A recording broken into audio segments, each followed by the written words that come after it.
This podcast is part of the Blueberry Network. Blueberry.com is where listeners and podcasters come together. Check it out at blueberrywithnoease.com.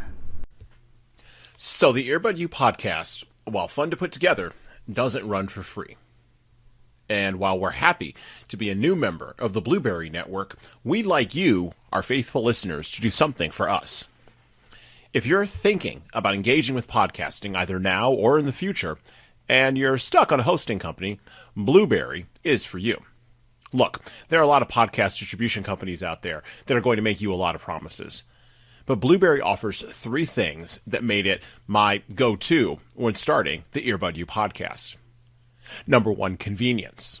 With the PowerPress plugin and WordPress integration, it works with around 90% of all websites out there. Number two, optimization. Yeah, it took me a while to accept that Apple and iTunes pretty much rule the roost when it comes to podcast distribution. But after I came to that realization, Blueberry was great at making everything very, very easy. Number three, publishing and distribution is simple. Look, I have a lot of stuff going on in my life. I design corporate trainings, I give speeches, I write blog posts, and occasionally I get to see Mrs. Earbud U and the kids. But with Blueberry, publishing my podcast was done and over in 3 easy steps. No muss, no fuss, no bother. Look, head on over to blueberry.com, no ease, and type in the promo code earbud_u, and they'll give you a month of hosting service for free on me. You can't beat that deal with a stick. That's blueberry.com, no ease, and type in the promo code earbud_u. And now, on with the show.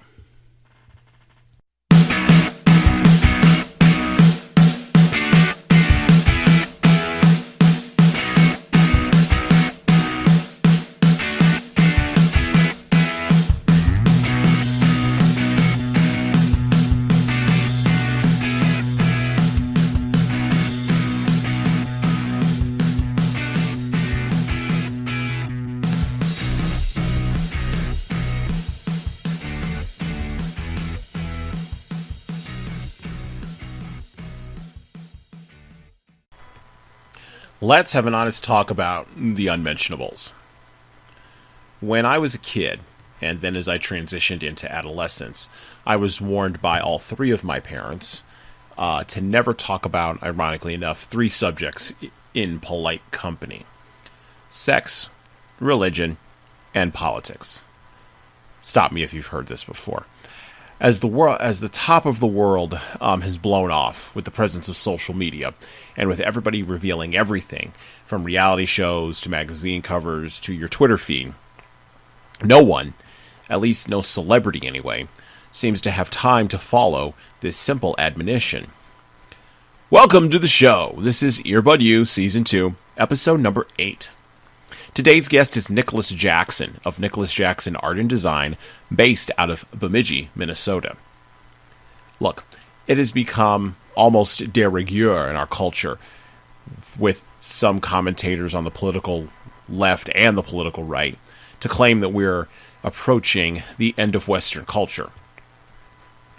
Primarily, they claim this because the masses and audiences seem to favor showing off rather than putting the work into becoming a true person of substance.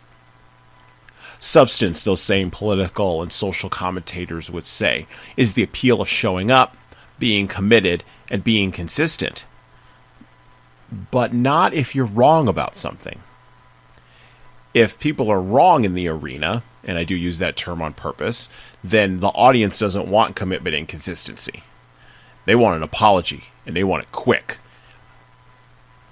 Others would argue that style is more important than substance. But for our money, style comes after hard work, and substance are already established. And my guest today is putting in the work and moving slowly and surely towards his own vision. And he's doing it with substance, clarity, and even a style that's all his own. Now, on to the unmentionables in this episode of Earbud U. Look, I got to be honest, you might want to turn it off if you don't want to hear about money. Because we're going to talk about money today. We're going to talk about making money. We're going to talk about spending money. And most importantly, we're going to talk about how an artist charges clients money.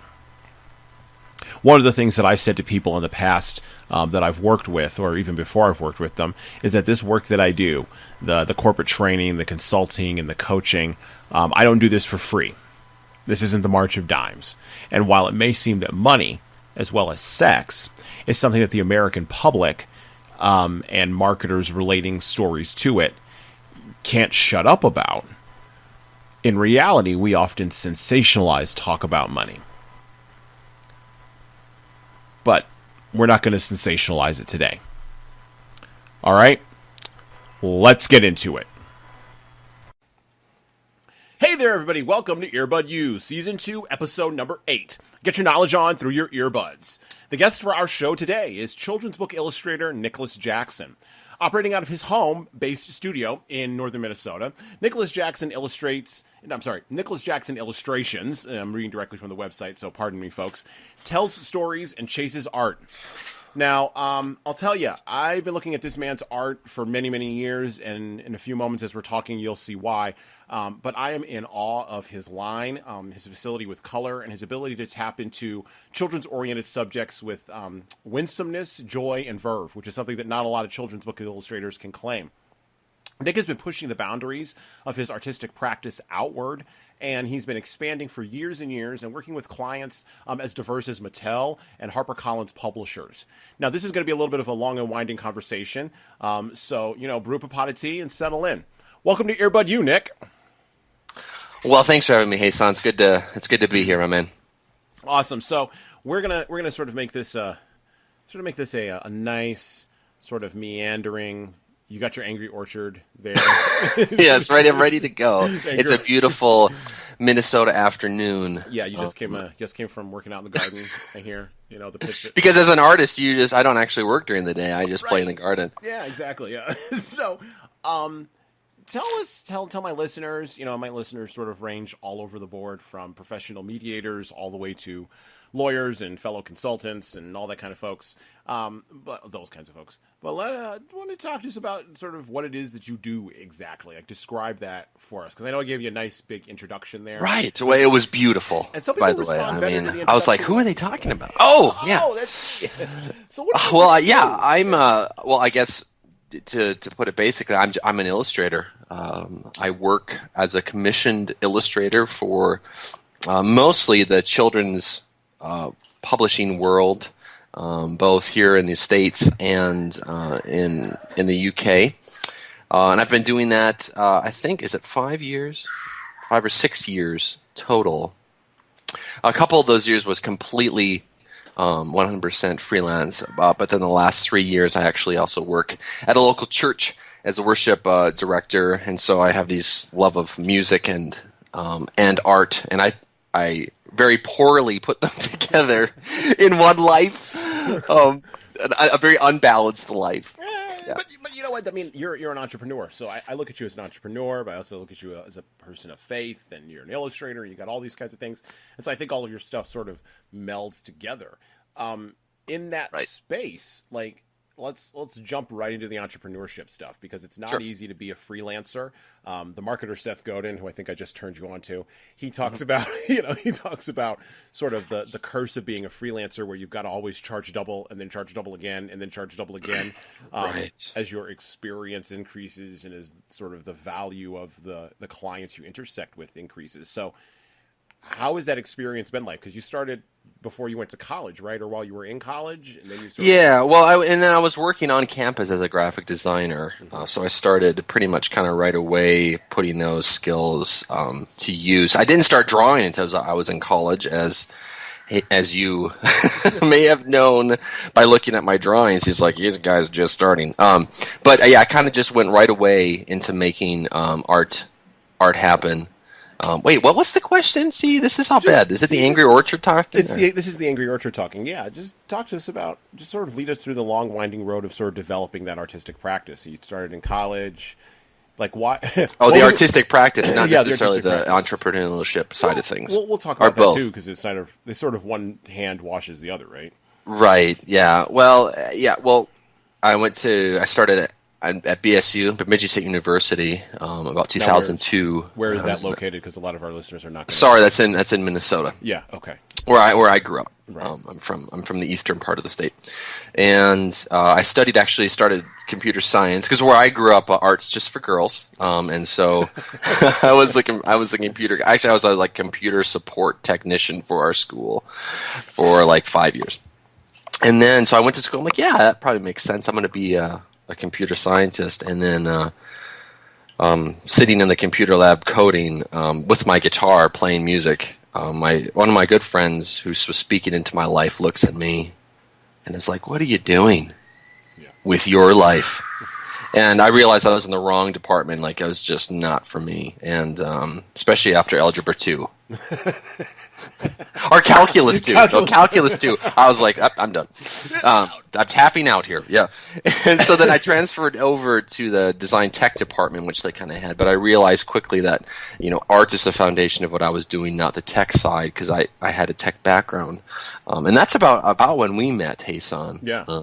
Yeah. And so then started kind of finding the road that I wanted to draw. And I enjoyed that the most, and just struggled with painting so much. Oh my god! It was. I mean, you and I both were just like, "Can we just get a pencil?" Gosh. Well, you were there. You were there while I was like going through the war with Peter Paul Rubens. And yes, you were. Just losing. A fight. You guys were like, he was punching you in the face, and then you would punch him in the face, and then he'd punch you in the face. And you know what? I lost that rap battle. I did. It was like, I don't Rubens. know. Rubens. Oh man, I know.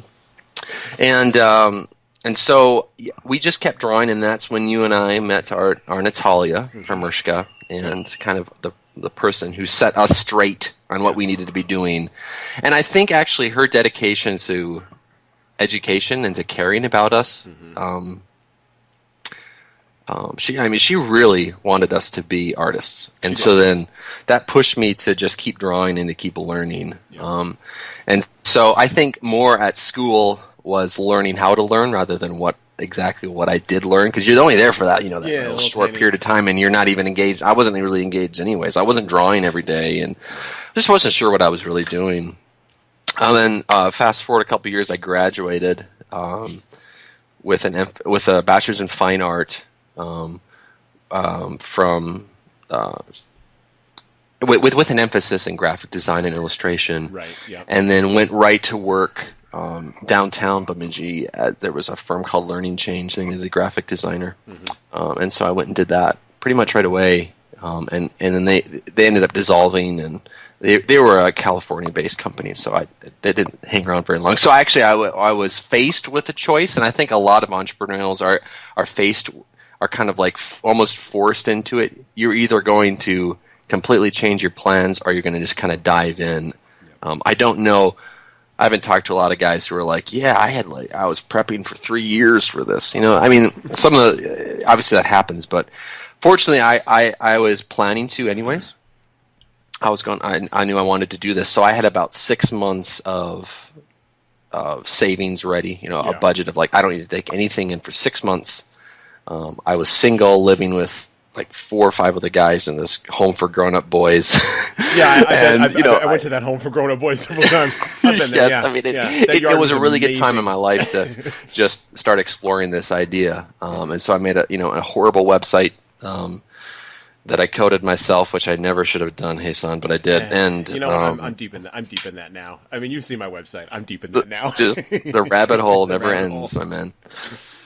And then I just started put a website together and started just trying to promote my work that way, drawing, putting it online. Yeah. But I still was mostly taking freelance work in design and graphic work.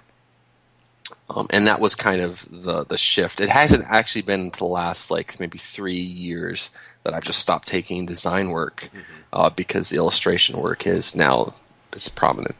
What was that like to sort of, because I'm 3 years into my entrepreneurial practice, and part of the shift towards me doing this podcast was this idea that I wanted to scale, which is always the question you always get asked. Yeah, How do you scale? How do you scale? How do you scale? How do you scale? And I got tired of being asked that question.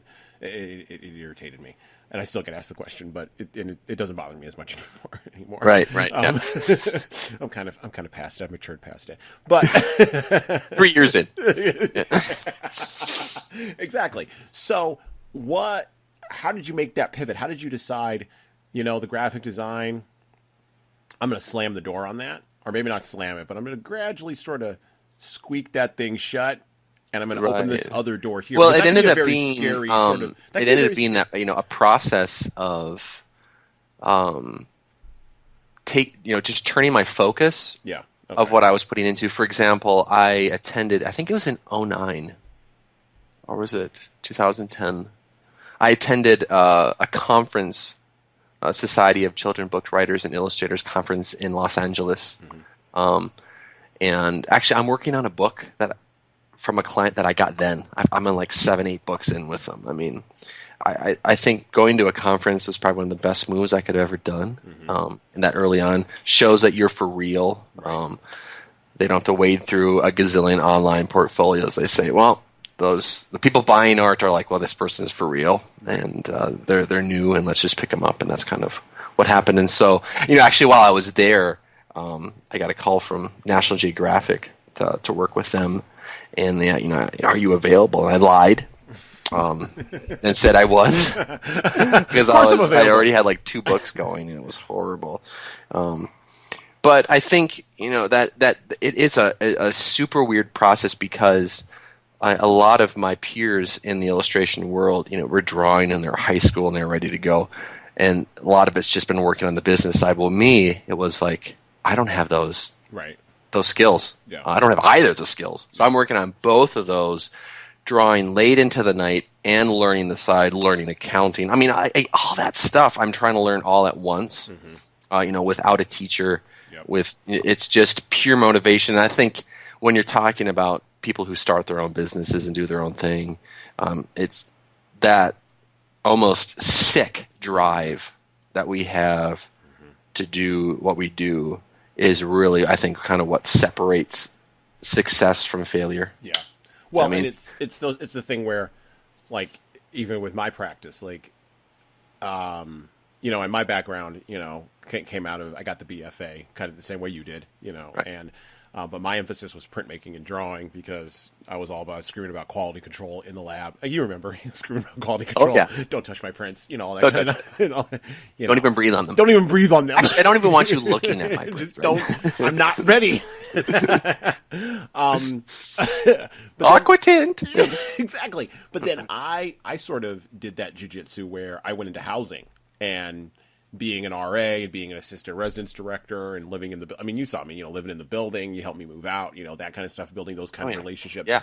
That gave me access to sort of that business sense where, like, I'm sitting in meetings with people that are in suits and ties and, they're talking about spreadsheets and quarterly reports and, so I got that sort of business mindset, but then I took that radical step away where I was like, and Natalia, God bless her, you talk about how Natalia sort of pushed us, and she did. One of the best things Natalia ever told me, and it sounds horrible, but it is one of the best things she ever told me. She's like, you will never be a great artist, but you try. You actually work. So you need to keep working. If you work, you will be okay, but you will never be great. And I'm like, okay, but you know what? I was like 28 at the time. I'm like, yeah, that sounds like exactly something I would tell myself. And yeah, right. You're right. She was just so brutally honest, but she did it so much out of love and just to be real. I mean, she didn't. You remember her talking to us about, like, what is this Minnesota nice? Yes. And just the ability to just be honest. Yeah. We that's what we love about her. That's what we love about her. Well, and the other guy who, I should try to get him on the podcast. I should try to get Sean. You should get the 3 of us, and then we break the internet. Yeah, exactly. But like he broke her perceptions. Like he showed her the Big Lebowski and was sort of walking her through that movie, which is just like amazing to me that she even got that thing. No kidding. Yeah, something. Ask him to tell you about.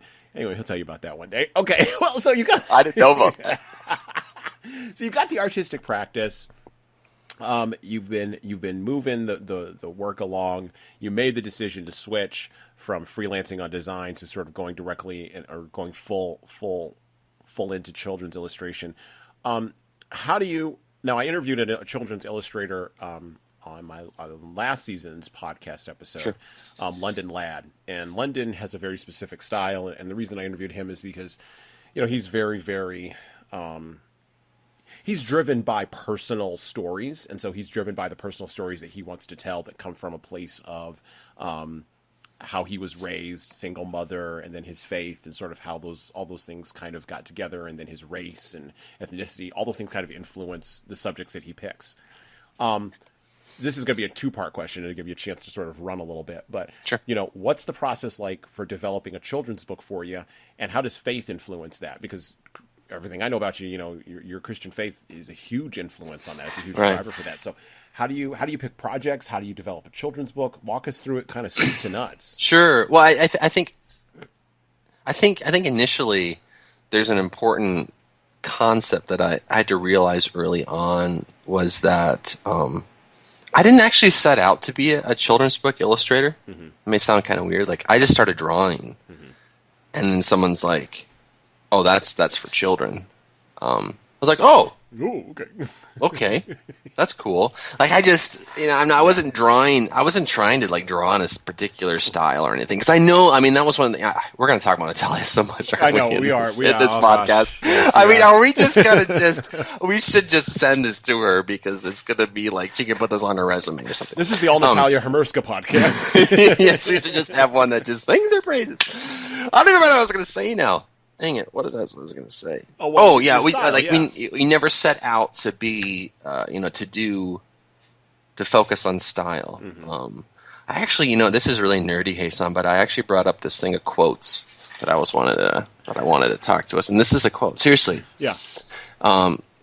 This is a Ted Apple on. He's a guy I follow on Twitter, and he's just a great. I think he did Earthworm Jim. Mm-hmm. Oh yeah. He says artists should spend more time being good instead of original. Ooh. We're automatically original, but nobody's automatically good. Oh, I like that. And I think Natalia was like technique. Yep. And pushing up against, especially some of the ladies in our group, right? They were just all about being original, and she's like, "You need to learn how to draw first." And so, and especially because I didn't grow drawing up really much in high school. I just had to learn it. Right. And so, what came out was, this is for children. And so, actually, honestly, right now, I'm still young into my career, only. 5 or 6 years into it. Yeah. And now I'm starting to think about my style. I'm like, what? I know. I'm like, I should probably sort this out. What in the world I'm doing, and who I want to be for, and what kind of stories I want to tell, and what kind of projects I want to make. And actually, it's actually moving away from children's books. I actually kind of want to move more into graphic novels and that kind of storytelling. Yes, my man, I know. Yes. Okay. And so what I spend my time doing is actually writing graphic novels. And that's the stuff that's actually what gets me going and gets me excited. Yeah. But I still can do the children's book. And actually this was a problem that just happened to me, Jesan. Mm-hmm. Are you familiar with Highlights magazine? Yeah. I love. Yeah, my kids get that magazine. Yeah. I mean, it's all over. Well, the house. look in the August edition because I'll be in it because awesome. They kind of hold of me a couple months ago. I did some work for them. It was really good, but the problem was that they had with the work is that it was moving in my new direction, okay. Right? Yeah. It wasn't the whimsical children's, pencil lines with watercolor that they wanted. Yeah. And so they almost killed the project. It was almost my first. I'm like, great, here's my chance with Highlights, and I'm like, bye. And so we had to I had to get on the phone with them and chat them through it. We can work this out, and it was, getting. We like what you do here. Right. Even though that you're at a different spot now, we want you to. And so that's actually been one of the main things that I learned early on from one of the guys I've been following. His name's Cord Godby, and I've been following him since day one I started doing this. And he's actually my age. Lives in South Carolina. Probably one of the more influential artists in my career. And he's a very process-oriented person. His blog is filled with process. He's a storyteller. He's working with the Jim Henson Company right now, doing some just amazing stuff. He's just a really, really, really good guy. And one of the things that I took away from him was you only put out there the stuff that you want to do. Like if you want, like if someone commissions you to draw 500 pairs of shoes, you don't put that on your website unless you want to be drawing shoes the rest of your career, because suddenly you're the shoe guy. And Right. like, I never set out to do this, you know? And so actually, 9 times out of 10, Jesan, I can trace back my client work to a personal project that I did. Okay. If you look at my where does that intersection sort of? I mean, okay, when you say personal project, that's closer to sort of like the heart of what you. Yeah, that's the stuff right? that I make Yeah. when I just want to make art, which Right. doesn't happen much. Yeah. But when I just want to make something, and what happens comes out, that's actually what goes on my website, because that's the kind of stuff I want to do. Yeah. And even my first book that I did was like a fairy tale, and it was based upon, I drew my wife Christina, my lovely, beautiful wife is Christina, as a fairy, and they loved it. They're like, boom. Yep. So actually, when you look at my website, you don't actually see a ton of my client work. I may even list clients that I've worked with, like high-name clients, that I actually don't even have on my site. Some of that is because the work's not released yet, Right. especially in the larger publishing world. But so that's one of the common mistakes, I think, especially early on. You just have this huge portfolio with 1,000 things, and everything you do is on there. Yeah. And my portfolio consists of the stuff that I wanted to work on. Well, you're in that whittling down process, right? Like I'm discovering that now. Like when I go out and do corporate training and corporate consulting, and my background is a conflict resolution guy and the divorce mediation and all that. When I go out and do corporate training, one of the things I'll get asked is, "Oh, we like you for doing this." And this is the consultant's curse, which is the same thing as the freelancer's curse. We Yes. like you for this, but can you kind of sidle over and do this thing here too? Because we think it would be really cool. And then you stand there and you're like, Right. I gotta pay the mortgage, but like, do I really need the I won't say the headache, but do I really need to go through the entire process? Like for me, when I set up a corporate training, okay, it's for me to me that's my art. Like that's how I get my part of my artistic sense out beyond just drawing Right. and stuff. It's the how do I design, not necessarily the website, although that's the introductory part, and I am redesigning my website. But like that's the introductory part. But like it's the how do I design the workbook that the people are going to use? Like what's the setup for that? What's the flow of the workbook? What's the flow of the information? What do my slides look like? How artistic are they? Am I going more in a direction of design, or am I going more in a direction of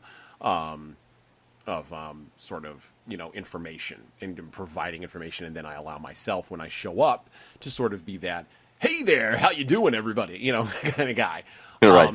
And that whole struggle inside of my head happens in literally 30 seconds, and I make the decision either yes, I'm going to go with the client, or no.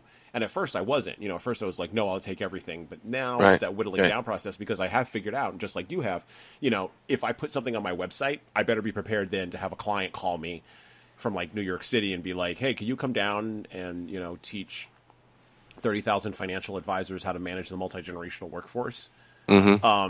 No, I really only wanted to do that once for like one client.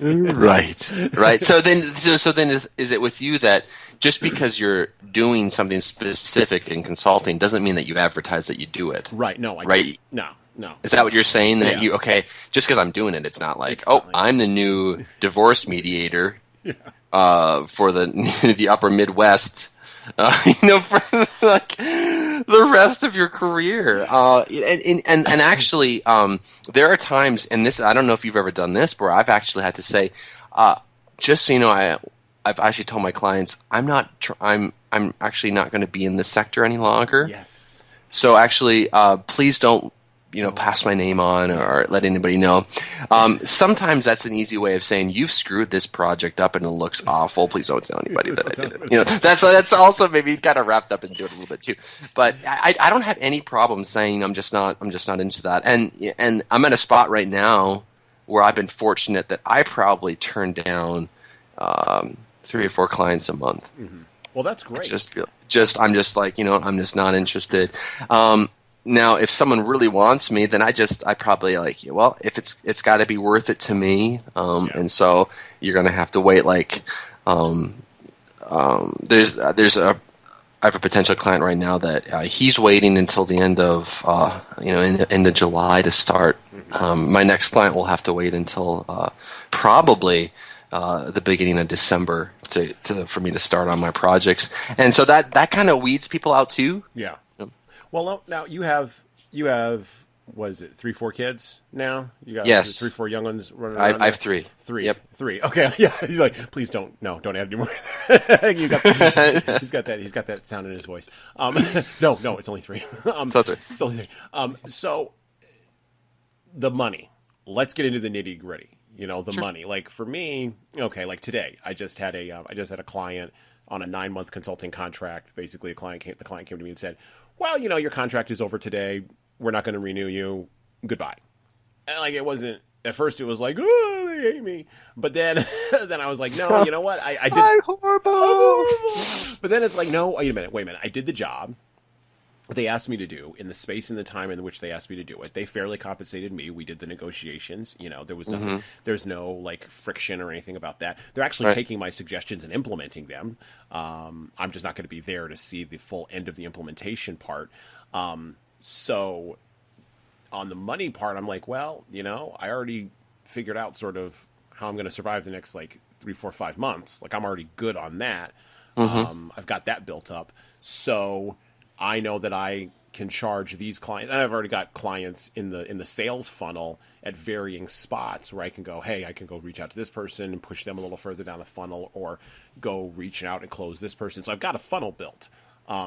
My funnel for what I do, because nobody ever wants to talk about conflict. Like nobody wants to admit that they have conflict, much less nobody, and really nobody wants. Like I had a potential client, come to me the other day, and they were like, "Yeah, can we meet you over at the coffee shop because we don't want anybody walking through the front door seeing you coming in." Oh my goodness! Like, well, okay, that's the world you live in, man. That's the world I live in. Yeah. And it's fine. I met him at the coffee shop, and he's going to become a client at the end of the summer, I think. But okay. But my point is that, like, and we had a good conversation, and I gave him some good advice and everything. But my point is that, like, how do you deal with the money? Like, how do you go, okay, this month I'm going to work on this thing, and is it based on your work process? Because that's what everybody wants to know. Everybody wants to know sort of, how does a freelancer, entrepreneur, I know, consultant? It's the golden question, and yeah.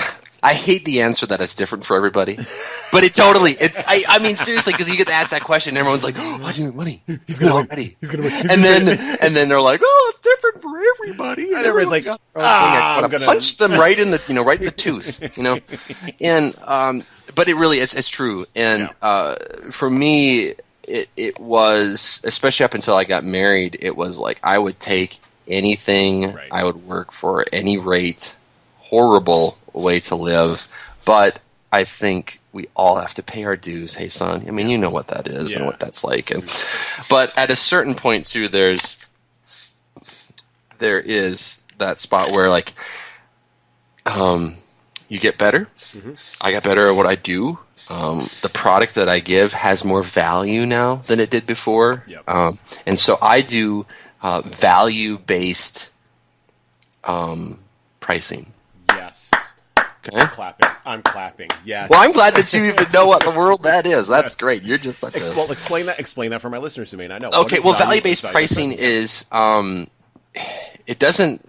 we are so glued to that hourly rate. Yes. This is what I worked for this many hours, and this is how much I get. Yes. Value-based is what is the value of what I'm bringing to the table. Yes. and how does that affect a company? But it's so hard to jiu-jitsu a client, right? And I'm using that word on purpose. You're literally jiu-jitsuing a client whose mindset is the hourly rate already. Like they're already set up for that because their employees are hourly, their people are salaried. They've already got that sort of broken down in their silos in their business. So how do you jiu-jitsu that client into value-added pricing? It changes with established publishers, which are my favorite people to work with. Right. I mean, they already get that. They understand that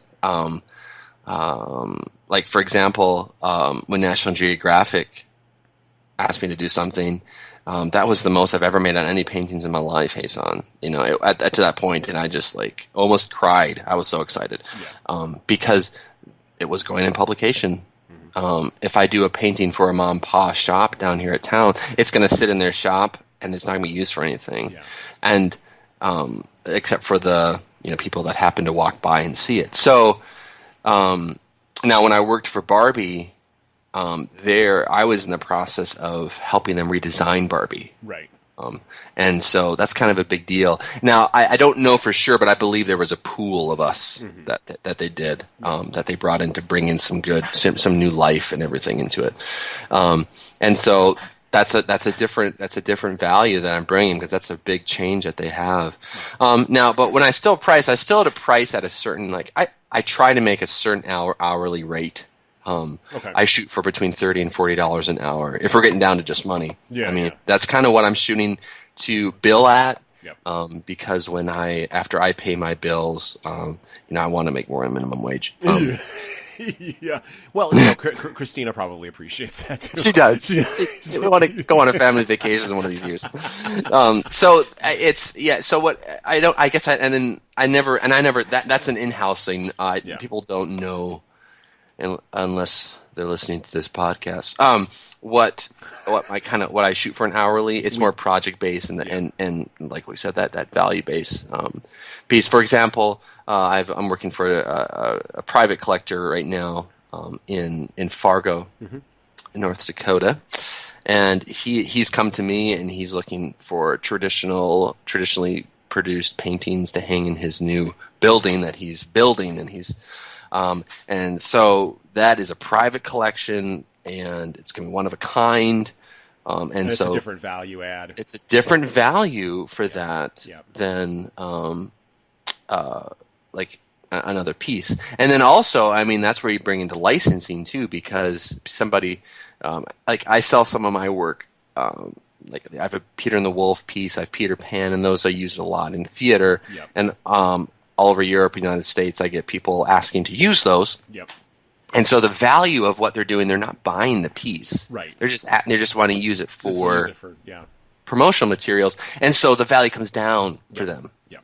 Yep. So they're just buying a license to use it rather than an original piece that they're going to distribute and sell and everything like that. And so when I look at it, and there's almost that natural feeling of value based, but I don't typically talk to my clients.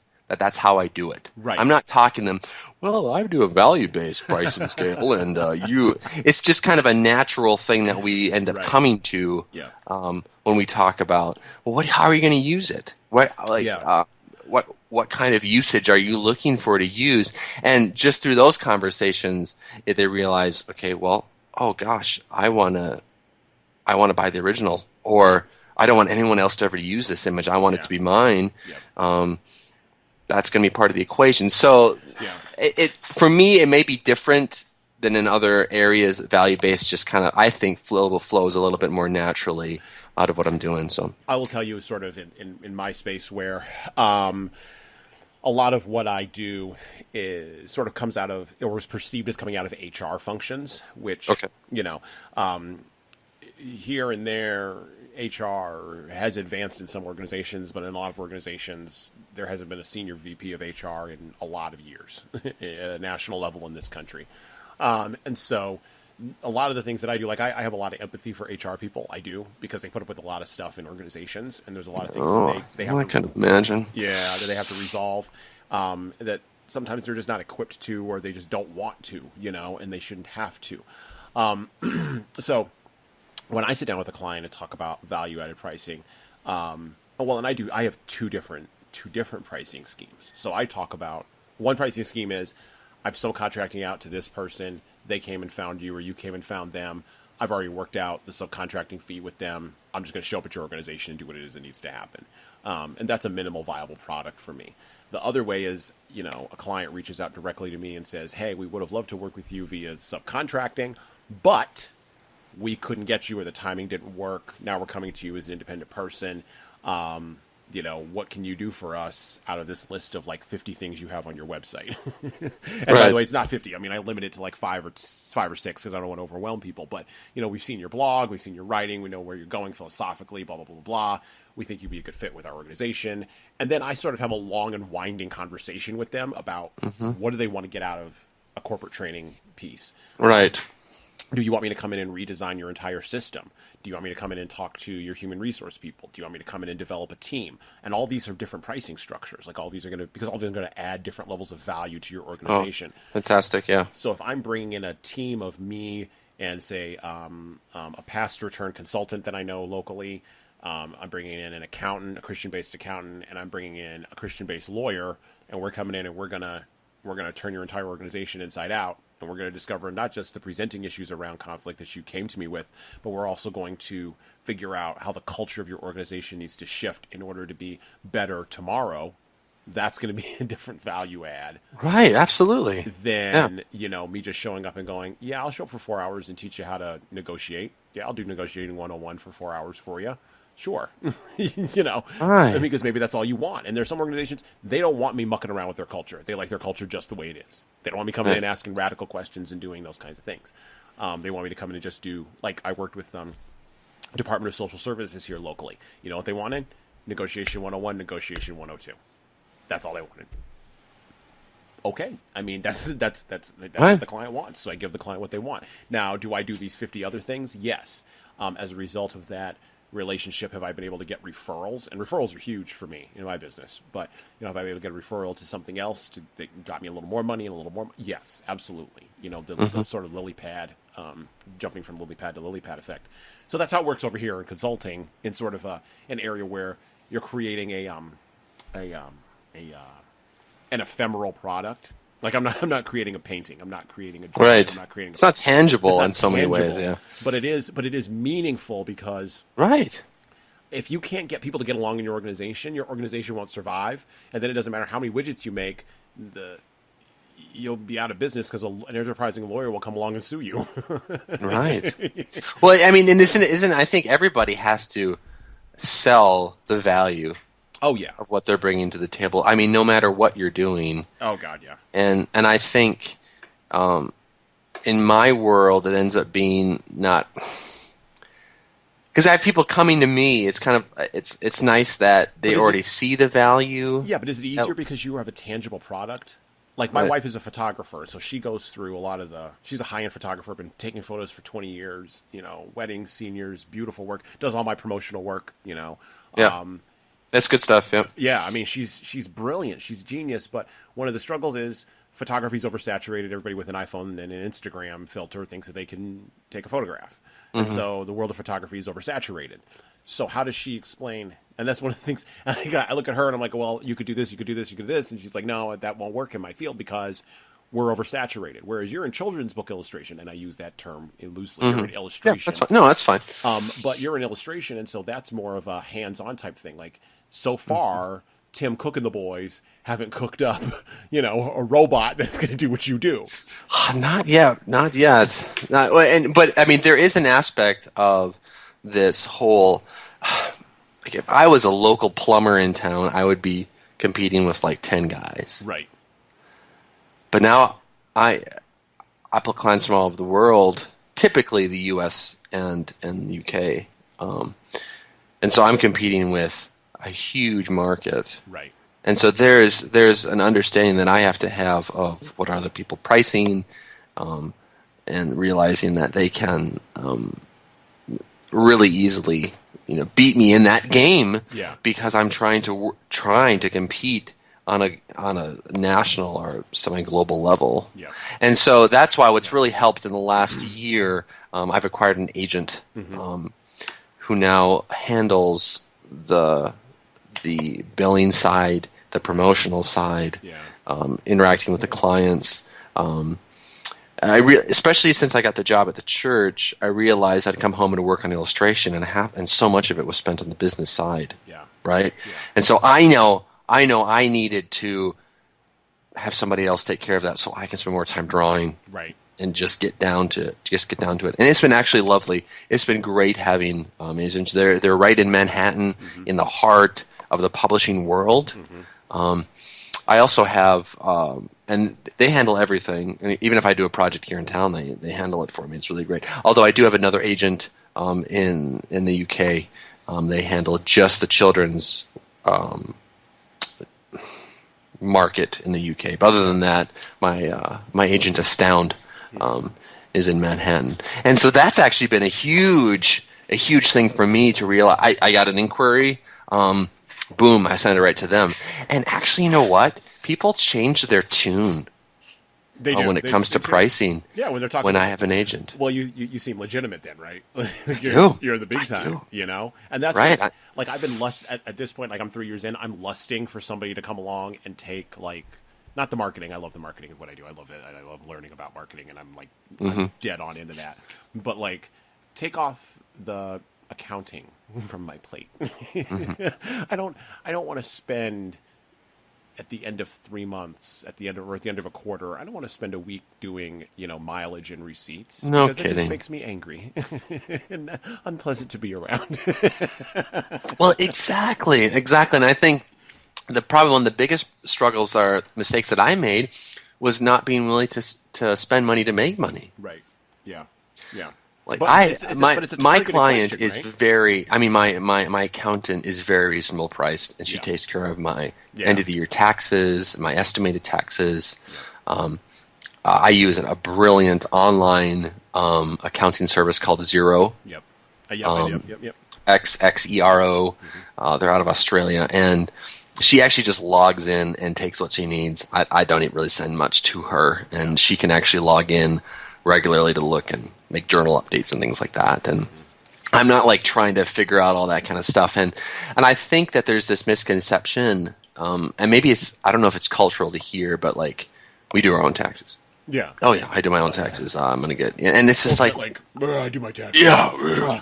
I change the oil in my car, and I do my own taxes. I'm like, dude, why don't you just, have the guy down the street just do it for $20, and you could do something else instead of spending 3 hours. I mean, it's so there's I think there's a learning curve there of just being willing to put forth some money in which to make it. And so obviously this agent, they take a cut. But guess what? They came to me and wanted to represent me, so I negotiated the cut that they have, and I have a different cut than other artists.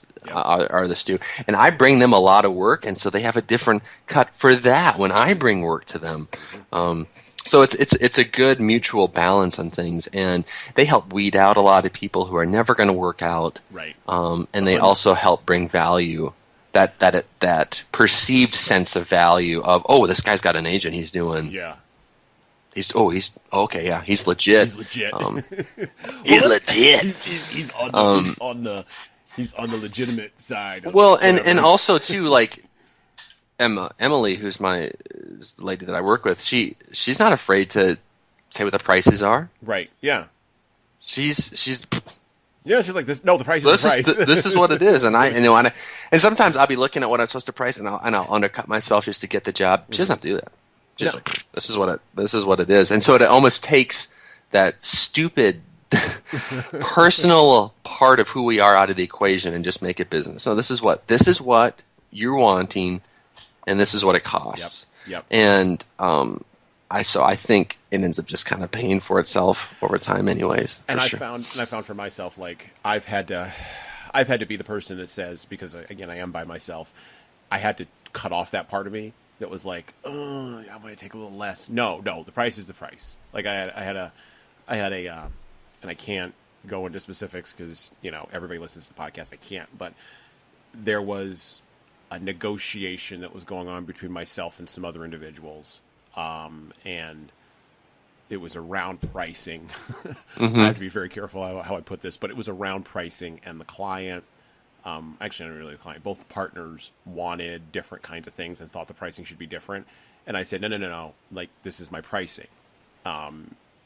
we are going to start from, this is the number we start from, and then we move forward. If we're not going to start from this number, because this is the number I've determined that I need in order to do whatever it is that I need to do, the value of my time, talent, skills, expertise, blah, blah, blah, blah, blah. If we can't start from this number, then we can't move forward.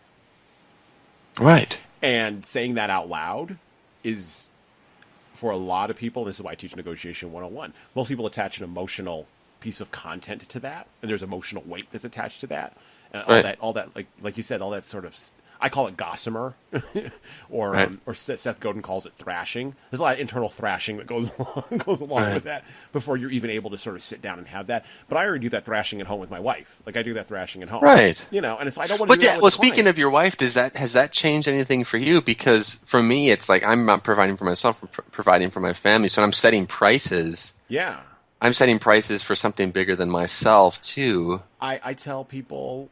Sometimes, I'll joke in workshops and stuff, this is how I feed my family. Like so I don't do this. This ain't the March of Dimes, Right. But at the same time, there are a lot of things I do for free. This podcast is for free. Blogging, the blogging that I do. I blog, dude, you know this because you looked at it. Yeah. I write a ton. I write at minimum once, twice a day, every day. I'm also writing for ADR Times, which is basically the online version of like the New York Times. Oh, fantastic. For my field. They don't, compensate me for that. I do it because it gets me reach and it gets me audience and it gets me business and that kind of stuff. So there's tons of stuff I already do for free. But when it comes down to the work, and it's work for me to put together, like I've got a pile here of product that I have for a client that I'm doing an 8-hour workshop for them. And I'm going to make a good chunk of money in that 8 hours, but that for every hour that I do of training, I do about 4 hours of prep. I'm going to price you for 4 hours of that prep. I just am. And then all the learning that you've had to do in this field too. I mean, there's constant learning and education.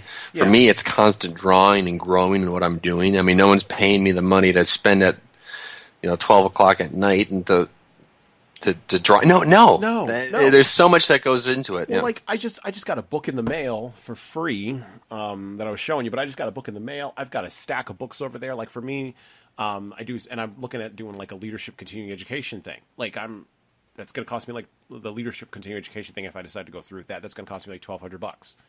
I got to come up with that money, but it's going to add a value to my clients, right? Because I'm going to be able to. And are you at that spot where it's like, this is my rate, and I don't have to even explain it to you.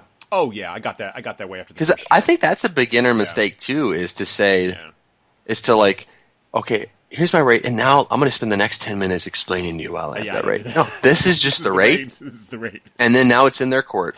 Yeah, this is the rate. Well, and it makes things very black and white, very clear. It cuts through all the gray. Like and the way I do my sales conversation is I'll spend an hour with a client.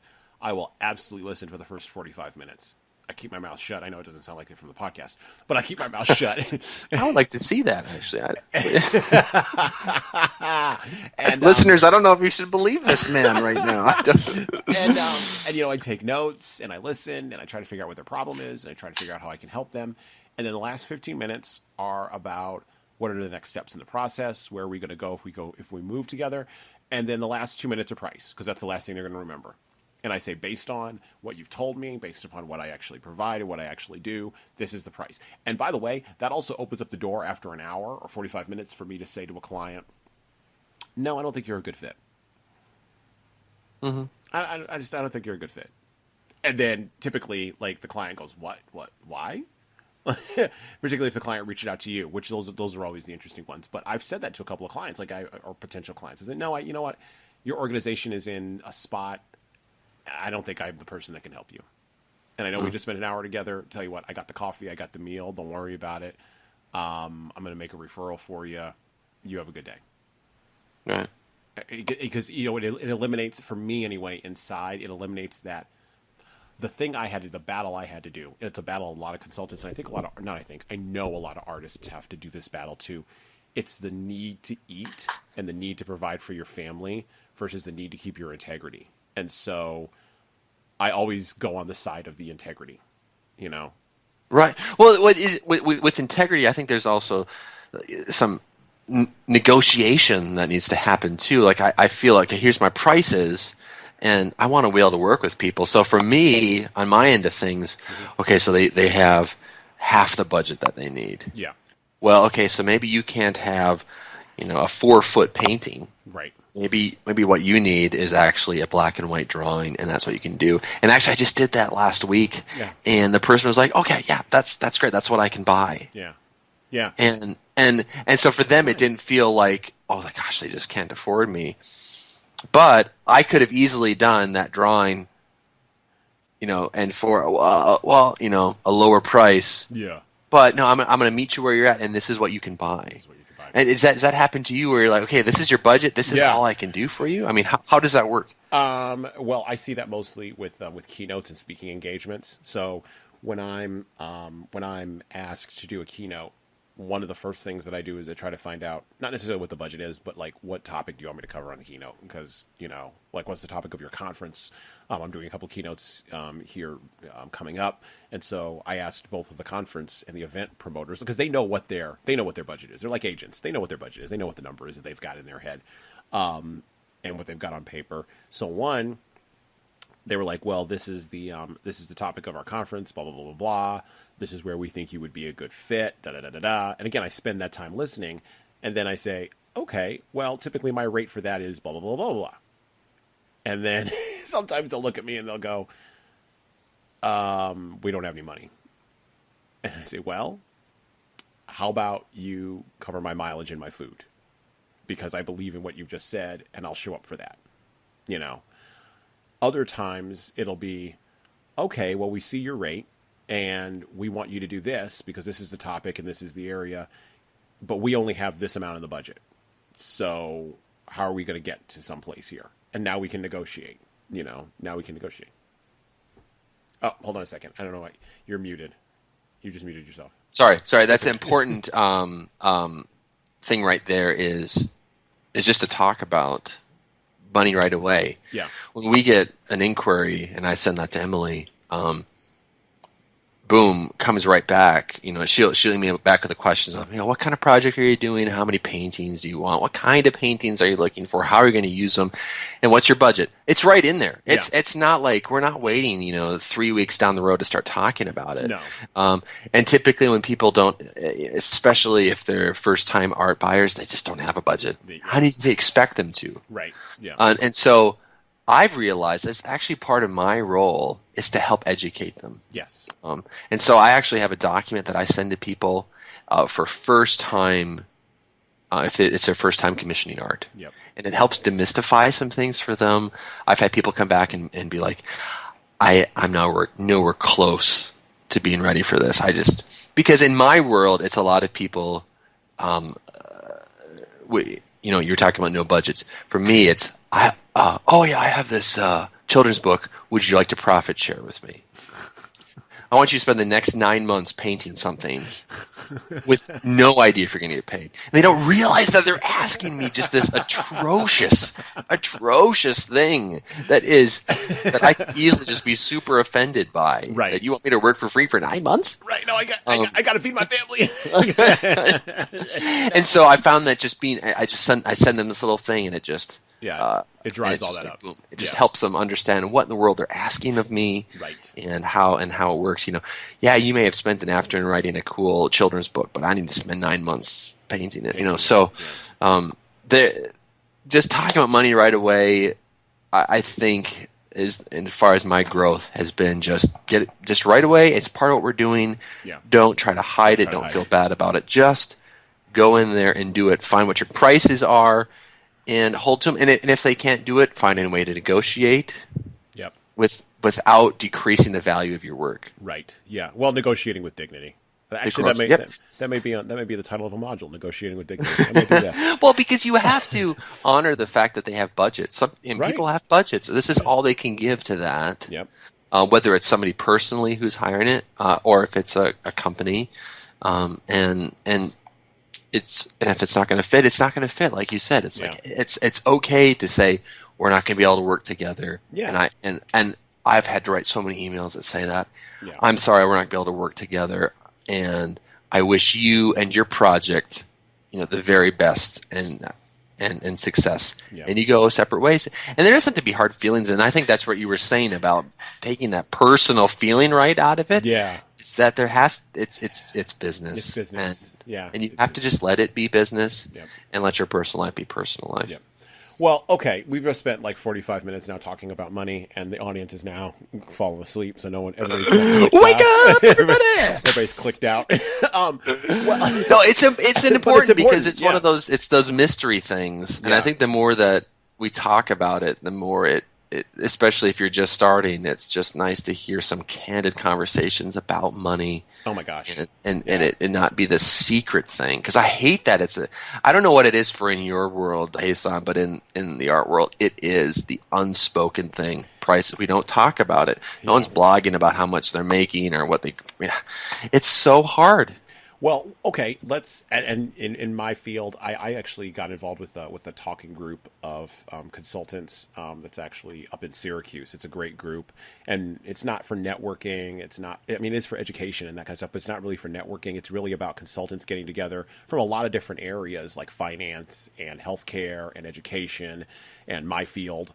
And legal and all that, and really getting in engineering and sitting around having exactly the kind of candid conversation we just had, and really having that go into, well, okay, we talked about money. Now let's talk about marketing. Let's talk about branding. Let's talk about communication.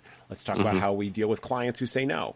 I mean, one of the best sessions we had was, what is it that you tell clients to do? You advise clients to do that you don't do yourself. I could write you a paper on that. Oh my gosh! And so and we had a really candid, open conversation about that.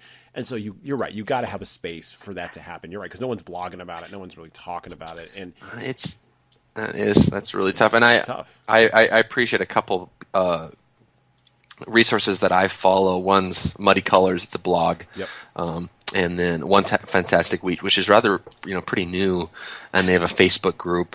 Okay. The Lamp Post Guild. There's a couple places. Actually, it ended up being on Facebook. I use mostly for work, which is really funny because there's a lot of people who just, it seems to be like the new message boards where you can actually talk and about those real things. And well, it's completing its gradual transformation into MySpace. And yes, I said that out loud. Facebook, don't cut me off. I know you're reducing my organic. I know you're reducing my organic reach to zero. I know you are. Way to bring the 90s into this. All right. Well, okay. We are at a mark where we need to talk about social media because we sort of danced around it. Sure. Social media in the selling process. I look at art just kind of the same way I look at the field of art, the same way I look at the field of nonprofits. And at a certain point, I'd like to go into like arts consulting. I originally had my original business vision was to do arts management consulting and really kind of be the in between for guys like you who don't really want to deal with the business end. And so really, I might end up going into that one day when I'm significantly older. But when I want to start something new. When I want to start something new at like 60. Yeah, you go. I'm going to bootstrap at 60. What the heck? Why not? That or moonshine. That or moonshine. But what? Talk to me about social, because for artists, like the internet is such a visual medium. It should be so easy. It should be so easy for artists, and I follow a few artists on Twitter. I follow a few artists on Facebook. It should be so easy for artists, but it's so hard. Mm-hmm. Like it's so saturated. It's so saturated. Like life is talking about. Yeah, it's so saturated. It's so hard. It's so frustrating. You see so much bad work out there. So what's the how? Let's be really specific. Let's narrow this down. Social media in the not really the book selling process, but social media in the art selling process of what you do. How do you integrate? And maybe your agent does this for you now. The people who represent you do this for you now. Maybe you don't have to think about it anymore because it goes along with promotional and PR. But how does social? What were some of the things?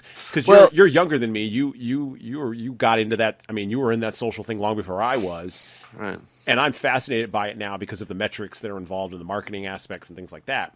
And that really drives some of the consulting that I do with my clients around content marketing, particularly for people who are in my field, who are in the peace building field very specifically, who don't do marketing really well and don't really understand why they need to market.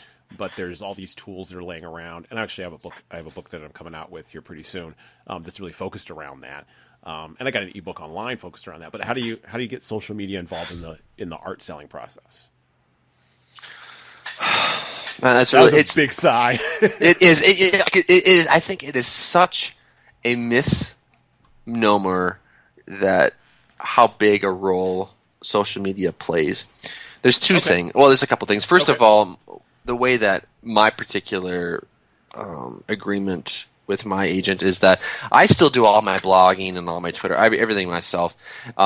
They do a lot of like book fairs. They have email mailing lists that they send out and everything, but they're kind of doing those one-on-one, talking to people in the face. And I think that's a misconception that's somehow gone away. Right. I can't remember the name of the individual. I should. This is horrible. His name was Scott, and he was an art representative. And I ended up winning a free consultation with him. And we were on the phone together, and like 3 seconds into it, he's like, you have communication skills that maybe not a lot of introverted artists may have. You need to be on the phone with people. Get on the phone with your potential clients. Okay. Like this last one that I almost lost with highlights, it was only because I got on the phone with them and we talked through it. Right. And not being on email, because I think the internet can sometimes be so cold too. Yeah. So I think there has to be that balance. Like I said, I went to that convention, that conference, to look at people in the eyes and talk with them. But I think there's been a couple people who have helped mold the way I do things online. I talked about Corey Godby, and his just constant putting his process out there and his work and his love for art, just putting that back into the community. Like, why do people go to his site? He has brilliant work. Yep. I mean, there's nothing against it, but it's just that he also is contributing to the discussion. Right. Okay. Well, how do you? It sounds like. Look, in the time that I've known you, all the time I've known you, you're a person who wants to contribute to the discussion. So, do you feel like you're doing that, or do you feel like that's a focus I don't think I'm later? doing a great job of it, but I try to do it in the way that feels natural to me. And for me, it's talking about process. But is that a process maybe for later? Maybe when you're like a little more established, because you're like, I've only been here 5 years. I don't know. Well, I think what the thing that's attractive about Corey is that he was documenting his struggle and his learning through it. Yeah. And I think when I put my stuff out there, I put things on DeviantArt back, and that are just awful. But I think people are interested in the journey too, right? Right. In my battling. As we sat there and I was almost crying because I couldn't do gouache, and you're like, I'll take those off your hands. Yes. let me help you. Just give those to me. Go back to oils. And I think people want to experience that struggle. And so when I put things online, I put my process up there on these blog posts. This is my sketch, and this is how my thumbnailing process, everything. Yeah. And I think that helps people understand that it's not just look at my pretty art. I do that as well, but I don't think that has much impact as like, hey, this is how I made it. Right. And this is where I failed. This is how I struggled, This is how I struggled with it. And then another individual that has been really formative for me is Bobby Chiu.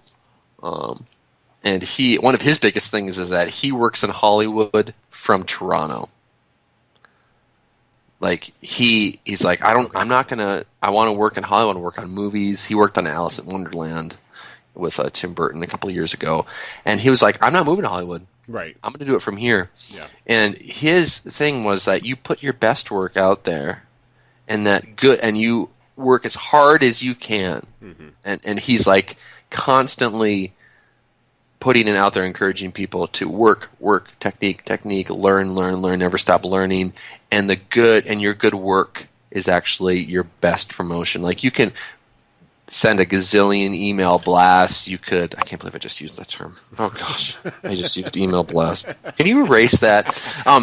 Anyways, we'll edit that out. But if you have subpar work, right, and you're spending so much more time learning social media than you are doing your craft, I think that it's not going to do you any good. But wait really. a minute. Let me push back on that a little bit. But isn't that the Pablo Picasso phenomenon, though? I mean, come on. Picasso would have been, and this is my problem with him from the beginning. You know. I mean, right? Come on. Yeah. You know, he was a promoting, marketing genius. Like I've always said that. If I ever if I ever had an opportunity to teach an art school class, I want to teach the art of marketing. Right. And the three people I would focus on would be Duchamp, Picasso, and Andy Warhol. Like and Jeff Koons too, because those guys got the marketing piece. Like Picasso often said, whatever nonsense comes out of my head is art. I decide it's art, and then I go and I promote it. What? like Right. I don't. Well, no, I that's don't, totally true. And I I don't think blame the people. I and guess I don't I'm blame the not. people who- I don't blame the people that came Let me after him. clarify a little bit what I mean. Okay. So, okay. without marketing, you have absolutely nothing. Right. Okay. Okay. When we look at our graduating class of illustrators and drawers and painters, I was nowhere near the top. Oh no. But I mean, yeah. But when we look at the percentage of those who have gone on to do it, guess what? I'm in that low. I'm in that small percentage of people who made it. Because I was the best drawer, not a chance. Right. But I understood what it takes to run a business. Yep. And business involves marketing. It involves administration, accounting, and all those kind of things. And so when I was early on, I would do postcard runs, I'd do emails, Twitter, Facebook, LinkedIn, and my blog. I think my website's probably been my biggest. Yep. Yeah. I mean, you put stuff out there. Yeah. And so, yeah, there I think there is that balance of learning, okay, how much time do I spend drawing and learning my craft? How much time do I spend learning how to market? And actually, I kind of wish I wish I could spend more time drawing, but that's not the reality of it. Right. I'd be a Sunday painter, Jesan, if I just I'm gonna spend all my time drawing. That's not what that's like when I do workshops. Honestly, that's what people want to know is, well, how can I do it professionally? How can I actually make this happen? And it's like, you know what? You actually have to stop drawing. Yeah. And you have to learn how to promote yourself and how to get out there. And like, that trip to LA, that cost a lot of money. Yeah. Yep. And it was a time away from work, but it was a huge promotional thing. And I think people kind of need to almost get over this like fake sense of, well, I don't want to, speak so highly of myself. Screw that noise.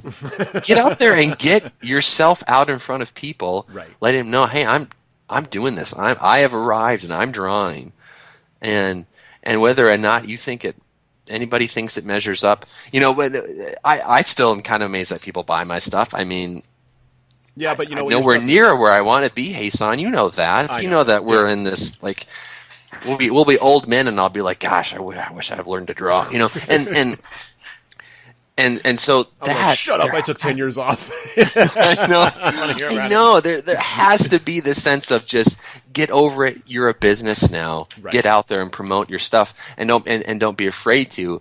But you can't just like abandon learning your technique and just do the social, because it won't. You have to still have something to good put out there, and that's what Bobby Chu's talking about. It's like you still have to have something that is actually people are going to buy. Okay. They're going to buy your stuff. Yeah. Well, and you know what? In my field, in the field of peace building and in the field of particularly mediation, mediators are so hesitant to self-promote. But I don't know. And one of the things that I determined right off the bat when I first started my business was, I'm not going to do traditional marketing, so I'm not going to be doing like flyers and postcards and letters and handwritten. I don't have time. I don't want to do any of that. I've got the social stuff. I'm going to absolutely maximize the Facebook, the Twitter, and the core of everything is going to be content, and the core of that content is going to be the blog. And from the blog, everything. Okay, that's something I think you're hitting on right there, though. And if the blog doesn't happen, by the way, nothing else happens. Right, but you have something that you're offering, though. Yes. See? Yeah.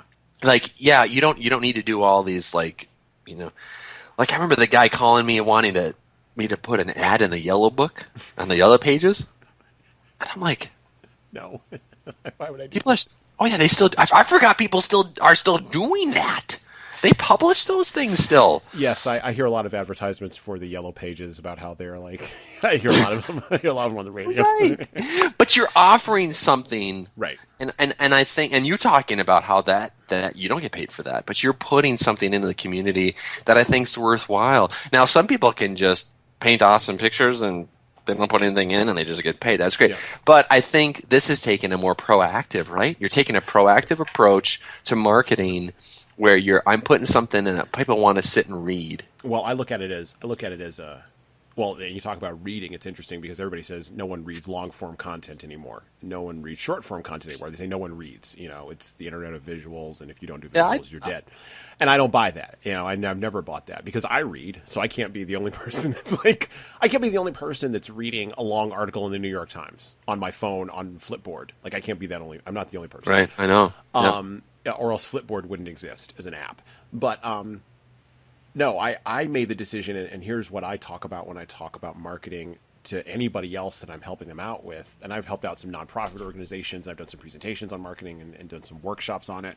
And one of the hard questions, because once I lay everything out, once I lay out the tools, and the tools seem so complicated, like this is what you have to do on Facebook, this is what you have to do on LinkedIn, this is what you have to do on Twitter, and those top three on the surface seem so deep to people, and they are deep. But on the surface, if you just do the surface stuff, like that's 4 hours. And at the end of 4 hours, invariably, I'll get a question from a nonprofit executive director, and it'll be phrased something like this.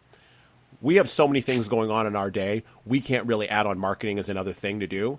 And so we have all these great and wonderful things we're doing in the community, but I don't really think we can do this unless we can hire another person to do it. So can you tell me how to have the magic bullet? And they sit there and they look at me. And of course, the entire room of 30 professionals goes silent because they're all like expecting me to, I don't know what they're expecting me to do. Yeah. But then I say, that's legitimate for your organization. And if you want your organization to be around inside of the next 5 to 10 years, you've got to be on social. That's just it. I'm sorry. And I understand that it's complicated, and I understand it's a huge process. I get that. What I gave you is sort of the very basic elementary stuff that anybody can do right off the bat to start up. But here's the thing.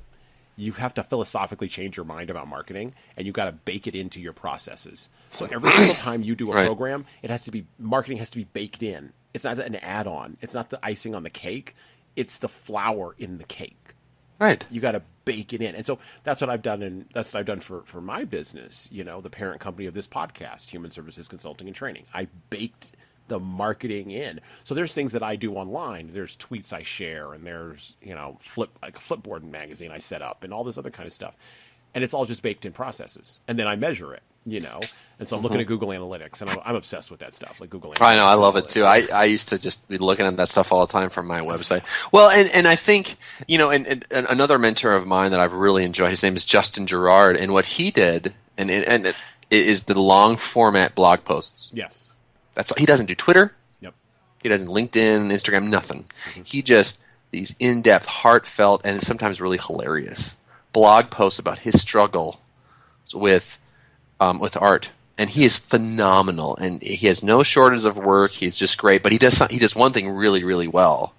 And the last time I heard him speak, it was on an interview with One Fantastic Week. He was talking about, is anybody reading these anymore? Like the very question you just said, like. Yeah.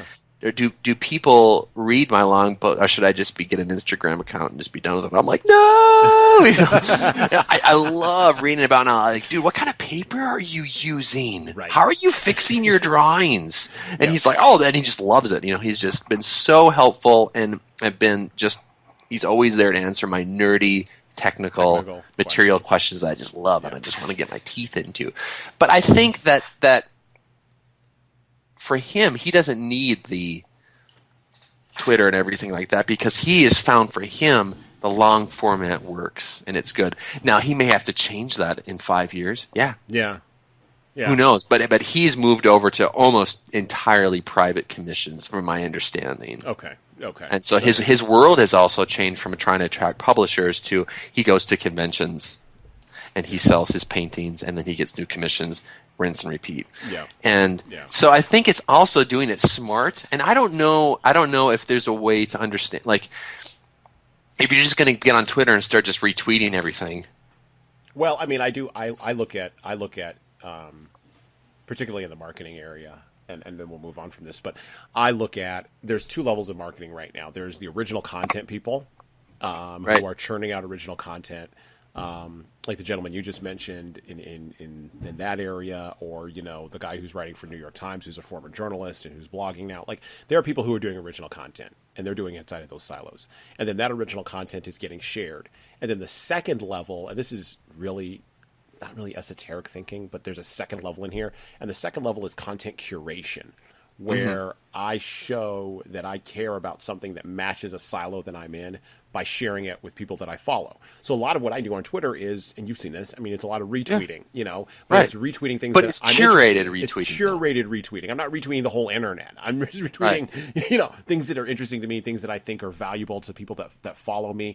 That's a second level of content creation. And content curation, actually, in a marketing sense, if you talk and do enough research into like marketing and marketing folks, there's a lot of thought that, and there's a lot of new apps that are around, like a Buffer and Repost and Nextpost and a bunch of other ones that are really, really popular now because there's so much stuff out there, and there's this fear that the consumers will be noised out of brands and they just won't pay attention anymore. But I mean, that's the problem with Facebook, is you got everything. Right. Yeah. Well, and and that's why there's a flood in Africa next to the, you know, some guy like shot a squirrel in his backyard. You know, and if you click that's on got this, the same level of intensity. Yeah. So I totally agree, because there's people on on Twitter that I will almost always click the link that they share. Right. I don't even look at what it is. It's just whenever they post, and that's who you want to be. Where it's like, okay, Jesan's posted something about. I'm gonna click that. I'm gonna read that. Yep. And then there's other people who, like, you know, post about their bowel movements and everything, and I'm just not gonna, you know, I'm not gonna read everything. But so I think you're right. It's when you got to post smart too, and then there are other guys who post everything about their art, and I love that. And I'm not clicking everything they're doing, but it's just like, oh, look at this drawing that I did, and exactly. Marketing. All right. So we covered marketing. We covered money. We got the two big M's out there. Let's talk about. We've got to wrap up here, but I know that you're involved in a mentorship program for young artists. So you're sort of passing along all this great information. And really nurturing the next generation of artists in northern Minnesota and hopefully nationwide and worldwide. But who are some of your mentors? Like, I mean, you've talked about people that you're influenced by, who are out there obviously on the internet, and we've talked about Natalia, you know, extensively. Yes. But like, who are the mentors that rock Nick Jackson's world, where it's like, I'm going to stop everything and I'm going to listen to this person. I'm not going to say anything. Yeah. I'm just going to. Well, and I think, you know, Jesan, I think that's what's so weird about the internet now, is that almost all of them are people I've never met. Right. That, like, I was talking about Justin Gerard, Corey Godby, Bobby Chu. I mean, one of my latest guys is Nicholas Cole, just brilliant artist. And I think because I'm drawn to people who share their processes. Yep. Is it Wiley Beckert right now? There's a lady on Patreon that I'm following, and because she's sharing her process. And I have exclusive, look at tutorials because I'm following her on Patreon, and I think so. That's kind of a shift, because I know you and I years ago talked about the model is broken. We need to just find the master artist and go sweep his floor. Yes. For 3 years, you know, and just learn that way. And I totally believe in that. Yes. But I think now with the internet, we have the opportunity to learn from people that we never had before. I've taken online courses. I've taken a couple different ones, one of them being like the Lamppost Guild. Oh, yeah. Where actually Corey and Justin did online courses. And I took them, and then there was a Facebook group where we critiqued each other's work as we went through it. It was just lovely. And so I think we're entering a new age of, okay, so I want to learn how to draw. Like PencilKings.com right now is doing a great job in online tutoring because, like, somebody from Disney is working with them, or Pixar, they're teaching the course, and you can kind of interact with them that way. Bobby Chu, Schoolism, is probably the at the forefront of this, where he's had people painting over your paintings and talking through things. And I think suddenly we have access to people. I don't have to go down to my local, community college and who's ever painting. Oh, they just do abstract. I guess I have to learn from them. Yeah. No, you can learn from the people that are doing what you're doing. Right. And so I think I'm starting to learn that, like, I can actually learn and be mentored by these people in kind of this like weird disconnected way. Yep. But I can be also intentional about getting someone looking at my drawings, Yep. helping me through this process. Yep. Doing the whole Natalia throwing the brush across the room because it's the wrong one. And so I think. Well, do you do that for the people that you mentor? Are you Natalia with them? Are you kind of like, I am Natalia with them, and I try to be a nicer version. This is garbage. Get this out of here. Well, I tried. It does not matter. It doesn't. It doesn't. Shut up and draw. Yeah. Natalia was like, just do this, and and 3 years later, you'll understand why. 3 years later, yeah. And that happened to us. I remember that. Yeah, and so I try to take the approach that she did of just with my mentees being like, I really care about your art. I want you to make fantastic art. I wish I had somebody when I was in high school doing this. Is it mostly high school students? It is. It's all high school students. Okay. Ranging all the way from like 7th grade to seniors. Wow. Sometimes I have them at 2 at a time, which is a little bit crazy for my schedule. Kind of all over the board. But it's a really intense. We sit down. We have a plan of what they want to accomplish. I look at their work and tell them, this is what you need to work on. Yeah. And then we sit down and we do it, and critique every day, learning how to take critique. I know that. I mean, gosh, I was, when I could almost be in tears getting critiques. We hold it so personally, so close to our chest as artists, and learning how to just see the problem and then, okay, now I need to fix it and work on it. And my wife is ruthless. Nothing ggets past her. Right. She'll be like, the proportions are wrong on that. And I'll be like, dang it, I knew it, and I was hoping nobody would see it. And I'd love her for just being totally honest, because she makes my art better. Yeah. So I think we all need those people around us. But I think the way that looks is changing a little bit, where you don't have to just sit in this classroom of people at your local college or university doing completely different things, but rather you can sit in a classroom with people that are kind of doing the same things, going the same way you want to go. Yeah. And I think that's really exciting, Jesan. I think that's a really cool. I don't know if it ever replace. I'm not speaking to that, how it's better or anything like that. I'm just saying that it's something that we have an opportunity now because of the internet that is just unbelievable. Well, and you know what? I mean, when I was in college and when you and I were in school, when we were in school, Facebook was just starting to be a thing. And massive open online courses. I mean, we were still living in the backdrop of the bad old days of online education, online distance education. So massive open online courses didn't exist. And, the whole idea of an artist putting together a workshop and then putting that on Udemy or another platform or another learning type platform and then offering that to people and actually sort of walking through a process with people. The technology for it didn't exist, much less the idea in anybody's head that this could possibly be a possibility. Mm-hmm. What it really excites me in the future is sort of where we're going with virtual reality, which, I mean, that's fascinating to me, where that's going. And, of course, I'm consumed with, the Ray Kurzweil singularity, we're all going to live forever, Moore's Law is going to run out, law of acceleration type stuff. Oh, gosh. And then the podcast got really crazy. And then the podcast got really quirky. I'll have you back on. We could talk about Bitcoin. Anyway. Oh, no. I am, oh, my gosh, blockchain programming, I'm now... Trust me, dude, that's a rabbit hole. We should just talk about drawing. Yeah, we'll just talk about drawing. Let's stick to that. All right, well, one last question, and then we're going to close.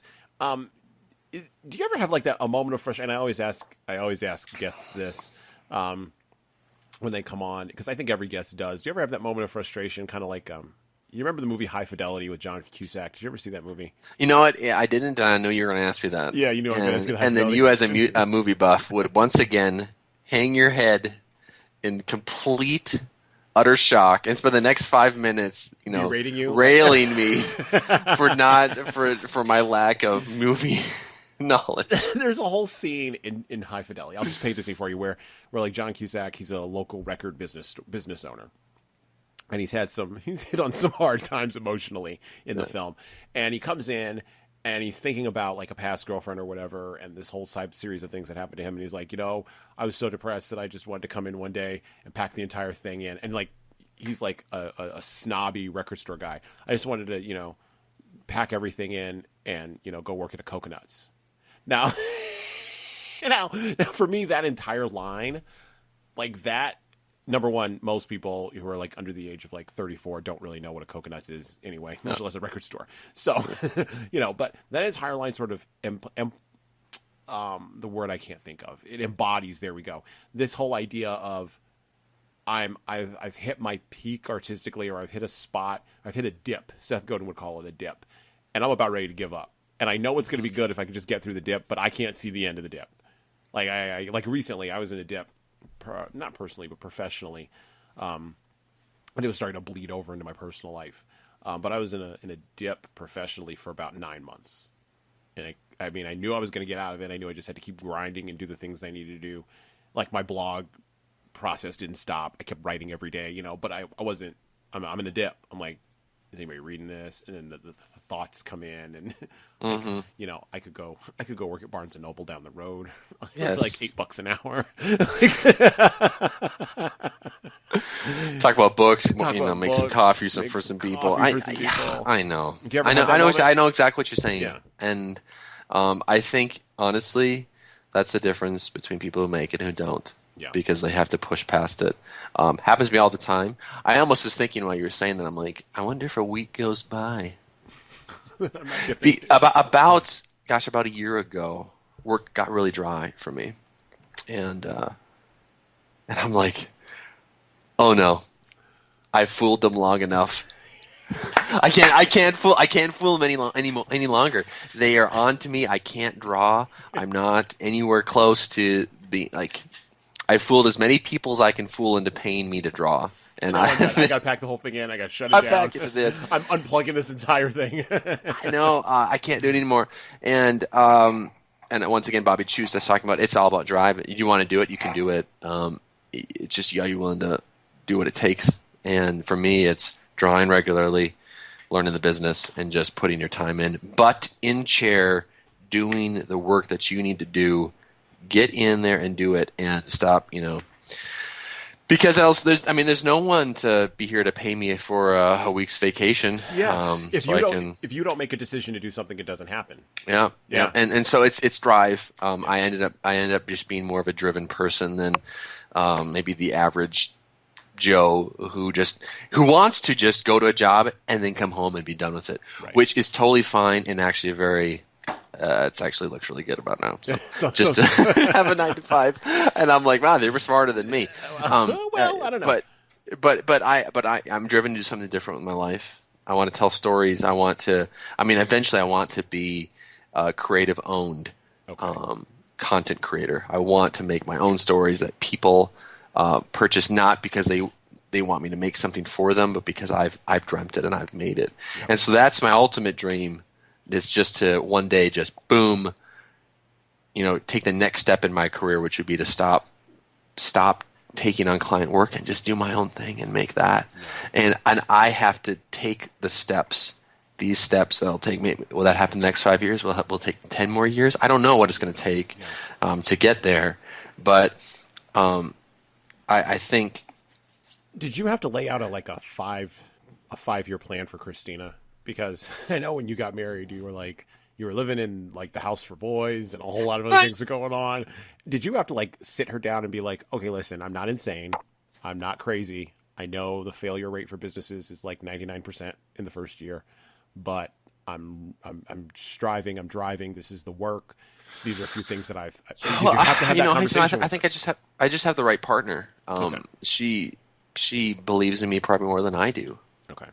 and she knows that I'm for real and I want to make this happen. I've never once had to try to convince her of that. I've just been, I mean, that's what's awesome about her.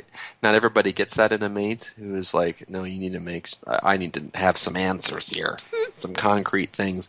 She just knows that I'm going to do it. Yeah. I'm going to make it happen, and I'm crazy enough to just keep going at it. So fortunately, that's never been, we haven't had to worry about that too. But there's also, like, we've decided to live more simply, Jesan. Mm-hmm. Yep. We don't, as when I started doing this, I had to realize I'm not going to have all the toys everybody else has. I'm going to live within my means, which is a crazy concept right now in our culture. And so we've made sacrifices to do what I do. I could have, if I would have kept doing computer science, I would be at a very different spot financially right now. Yeah. But this is a part of who I am. This is a part of my journey. And I have this balance of doing the church thing and ministering there in a way that I love, and then coming home and drawing. And I love that. And I don't know what's going to happen in the next 5 years, because it's all based upon what's, you talk about having a business plan. I think it's super important. And I sat down and decided, what I wanted to do, and then I'm executing it. But I don't think those ever sit on a shelf. I don't think you take a business plan and then you're done with it. Oh. I think it's you're engaged with it all the time. Yeah. And you're like, am I on track? Or do I need to adjust this? Yeah. Because for me, it's all passion driven, right? What am I interested in doing? I wanted to draw. I'm learning to draw. I'm learning how to make that work so I can do this as a business. So that was all, for me, it's just passion driven to make it happen. And so if my passions change in the next 5 years, I'm going to have to revisit that plan. Yeah. Because there's no one else who's passionate behind it. I mean, if I didn't want to draw, I'd have to find something else to do. Right. Yep. Well, thank you very much, Nick. So we've had Nicholas Jackson on. Thank you for taking the time to talk with us. Absolutely. It's really good to connect with you again. Yeah, this has been a wide-ranging conversation, and we covered a lot of different material. So thank you for coming on Earbud U, Nick. I appreciate it. Oh, it's good. It's good to chat with you, and it's good to talk about real things with business. I appreciate it. Thanks for having me on, Jesan. Thanks again, Nick. Okay. Bye-bye. Bye-bye.